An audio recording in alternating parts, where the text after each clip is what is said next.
नमस्कार, मैं डॉक्टर प्रशांत कुमार। आज हम बात करेंगे can exercise kill tumour cells, can exercise kill cancer cells. इसका आंसर है यस।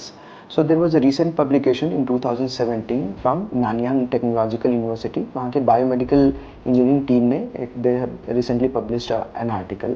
उसमें उन्होंने क्या किया था कि they have taken circulating tumour cells, CTC बोलते हैं हम इसको। कभी भी कैंसर हो रहा है, मान लीजिए सपोज प्रोस्टेट का कैंसर हो रहा है, so it might detach, the tumour cells might detach and go and attach somewhere else and bones वगैरह में जैसे फैल गया। यही जब ब्लड के थ्रू आता है तो हम इसको बोलते हैं सर्कुलेटिंग ट्यूमर सेल्स।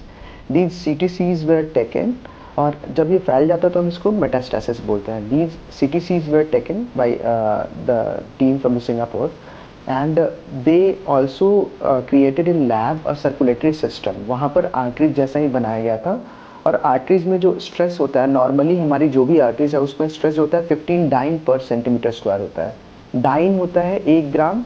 अगर कोई वेट है उसको 1 सेंटीमीटर पर सेकेंड, एवरी सेकेंड बढ़ाते रहने के लिए जो फोर्स यूज होता है उसको बोलते हैं 1 डाइन। सो नॉर्मली 15 डाइन होता है, उन्होंने 60 डाइन यूज करके देखा। So they saw that when the stress was increased, then the tumor cells, 90% of the tumor cells died।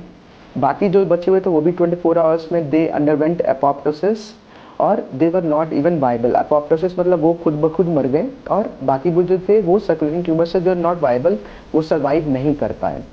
तो ये जो शियर होता है, नॉर्मली जब आप एक्सरसाइज करते हैं, जैसे कुछ भी कर रहे हैं, तो आपके आर्टरी में शियर बढ़ रहा है, या मान लीजिए कुछ भी आर्टरी है तो उसमें शियर बढ़ रहा है एक्सरसाइज करने के दौरान, तो शियर स्ट्रेस बढ़ता है।